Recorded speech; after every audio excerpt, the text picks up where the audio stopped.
Bold scenes और bikini से बॉलीवुड के गलियारों से लेकर दर्शकों की गपशप तक खलबली मचा देने वाली बिंदास अभिनेत्री। 100 से भी अधिक फिल्मों का फिल्मी सफर रहा उनका और 60 से भी अधिक फिल्में हिट रही उनकी।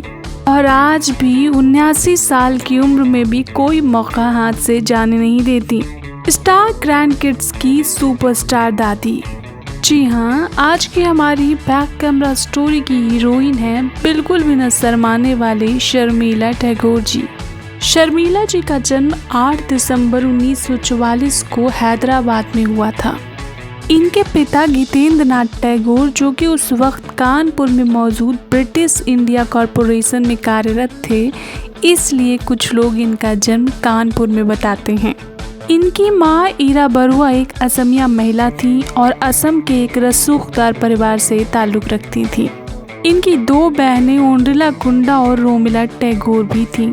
शर्मिला टैगोर जी की शुरुआती पढ़ाई Saint John's Diocesan Girls Higher Secondary School से हुई और इनके अभिनय की दुनिया में आने का किस्सा भी बड़ा दिलचस्प है। जब शर्मिला स्कूल में पढ़ाई कर रही थी, उसी दौरान बंगाली फिल्मों के मशहूर डायरेक्टर माणिकदा उर्फ सत्यजीत रे एक प्रोजेक्ट पर काम कर रहे थे। उनकी फिल्म का नाम था अपूर्व संसार और इस फिल्म के लिए उन्हें एक छोटी सी दुल्हन का किरदार निभाने वाली स्कूली लड़की की तलाश थी।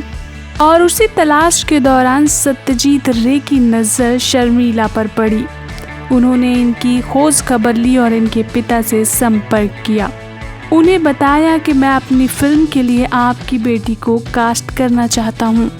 इनके पिता बहुत खुश हुए कि सत्यजीत रे इनकी बेटी को कास्ट करना चाहते हैं और उन्होंने हाँ बोल दी। उस फिल्म में शर्मिला ने शानदार अभिनय किया और इनके अभिनय से प्रभावित होकर सत्यजीत रे ने इन्हें अपनी अगली फिल्म देवी के लिए भी कास्ट कर लिया। बैक टू बैक 2 सफल फिल्में करने के बाद 13 साल की शर्मिला को काफ़ी प्रसिद्धि मिल गई थी। गौरतलब है कि इसके लिए शर्मिला ने कोई मन्नत नहीं मांगी थी, वो एक्सीडेंटल एक्ट्रेस बन गई थी। लेकिन अब उनके पिता चाहते थे कि वो पहले अपनी पढ़ाई कंप्लीट कर लें, उसके बाद अभिनय के क्षेत्र में आगे बढ़ें। इसीलिए शर्मिला फिर से स्कूल जाने लगी। अब तक उनकी प्रसिद्धि स्कूल तक भी पहुंच चुकी थी और स्कूल के बच्चे उन्हें हीरोइन के तौर पर जाने लगे थे और उसी तरह ट्रीट भी करते थे। लेकिन स्कूल के प्रिंसिपल को ये सब नागवार गुजरा। उन्हें डर था कि बाकी बच्चे भी शर्मिला का अनुसरण करेंगे और पढ़ाई पर ध्यान नहीं देंगे, लिहाजा इन्हें स्कूल से निकाल दिया गया। पर इनके पिता ने हार नहीं मानी। उसके बाद इनका admission Loreto convent school Asansol में हुआ। कुछ साल वहां बिताने के बाद इनका पूरा परिवार कोलकाता आ गया। अब शर्मिला फिल्मों में करियर बनाने के लिए तैयार थी।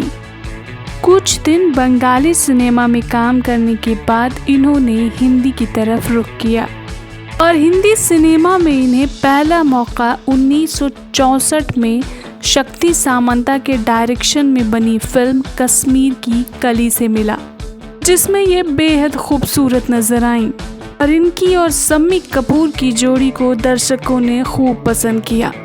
फिल्म सफल रही और शर्मिला जी की गाड़ी चल पड़ी। इसके बाद उन्होंने वक्त, अनुपमा, देवर, सावन की घटा, ये रात फिर न आएगी जैसी तमाम फिल्मों में काम किया। क्योंकि कश्मीर की कली में इनकी और शम्मी कपूर जी की जोड़ी को खूब पसंद किया गया था, इसीलिए शक्ति सामंता ने फिर एक बार एन इवनिंग इन पेरिस में इस जोड़ी को कास्ट किया और ये शर्मिला जी के जीवन की मोस्ट कंट्रोवर्शियल फिल्म रही। 1967 में आई film An Evening in Paris में शर्मिला टैगोर जी ने बिकनी सीन्स दिए थे, जिस पर बहुत कवायद हुई। इनकी बहुत बुराई भी हुई, हालांकि पसंद करने वालों ने पसंद भी खूब किया। भले ही बिकनी पहनना आज बहुत आम हो गया है, लेकिन 60-70 के दशक में ऐसे सीन देना इतनी आम बात नहीं थी। लेकिन शर्मिला जी काफ़ी आज़ाद ख्याल की महिला थी, उन्हें लोगों की कोई परवाह नहीं थी। और इसी बीच इनकी नज़दीकियाँ बढ़ी मशहूर क्रिकेटर मंसूर अली खान पटौदी से। जो कि क्रिकेटर होने के साथ साथ एक रसूखदार खानदान से ताल्लुक़ रखते थे। बातों और मुलाकातों ने दोनों दिलों में प्रेम के बीज बो दिए और ये दोनों एक दूसरे के साथ ज़िंदगी गुजारना चाहते थे, यानी शादी करना चाहते थे। जहाँ एक तरफ पटौदी ख़ानदान के लोग फिल्मी दुनिया की लड़की को अपनी बहू नहीं बनाना चाहते थे, वहीं धर्म अलग होने की वजह से शर्मिला जी के पिताजी भी अपनी बेटी की शादी पटौदी जी से नहीं करना चाहते थे। हालांकि शर्मिला जी से पहले भी पटौदी साहब के सिमी ग्रेवाल से भी प्रेम संबंध होने की खूब चर्चा थी, लेकिन शायद वो प्यार शर्मिला जी से ही करते थे। परिवारों को मनाने में कई साल का वक्त भी लगा और आखिरकार कुछ शर्तों पर इन दोनों का विवाह होना तय हुआ। लेकिन शर्तें एक तरफा नहीं थीं, दोनों तरफ से थीं। शर्मिला जी की शर्त थी कि वो फिल्मों में काम करना नहीं छोड़ेंगी और पटौदी ख़ानदान की शर्त थी कि वो इस्लाम धर्म अपनाएंगी और अपना नाम बदल लेंगी, और दोनों ने एक दूसरे की शर्तें मानी। शर्मिला का नाम आयशा सुल्ताना हो गया और 27 दिसंबर 1968 को इनकी धूमधाम से शादी हुई। इस शादी से इन्हें 3 बच्चे हुए, बेटियां सोहा अली खान, सबा अली खान और बेटा सैफ अली खान।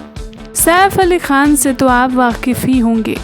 बेटी सोहा अली खान भी अभिनेत्री के तौर पर काम कर चुकी हैं और उनकी शादी कुणाल खेमू से हुई है। वहीं सबा एक ज्वेलरी डिज़ाइनर हैं। शर्मिला जी की पहली बहू अमृता सिंह थी, जिनकी बेटी सारा अली खान बॉलीवुड की मशहूर एक्ट्रेस हैं और इनकी नातिन हैं। और इनकी दूसरी बहू बनी राज कपूर की नातिन करीना कपूर, जिनके 2 बेटे जय और तैमूर हैं। बीच बीच में थोड़ा ब्रेक ज़रूर लिया, लेकिन आज तक शर्मिला टैगोर जी फिल्मी दुनिया में सक्रिय हैं। गौरतलब है कि शर्मिला जी उन चंद अभिनेत्रियों में शामिल रहीं जो अपना फिल्मी करियर और पारिवारिक जीवन संतुलित करके चल सकीं। आज अपने भरे पूरे परिवार के साथ खुशहाल ज़िंदगी गुजार रही हैं शर्मिला टैगोर जी। हमारे ईश्वर से यही प्रार्थना है कि उन्हें स्वस्थ और खुशहाल रखें। तो दोस्तों, ये थी हमारी प्यारी शर्मिला टैगोर जी की कहानी। आज के लिए बस इतना ही। ऐसी ही इंटरेस्टिंग और मोटिवेशनल स्टोरीज सुनने और जानने के लिए जुड़े रहिए बैक कैमरा स्टोरीज के साथ। अगर आपको इनके बारे में और कोई ख़ास जानकारी है तो कमेंट सेक्शन में ज़रूर बताएं। हम आपके कमेंट का इंतज़ार करेंगे। Bye bye, love you.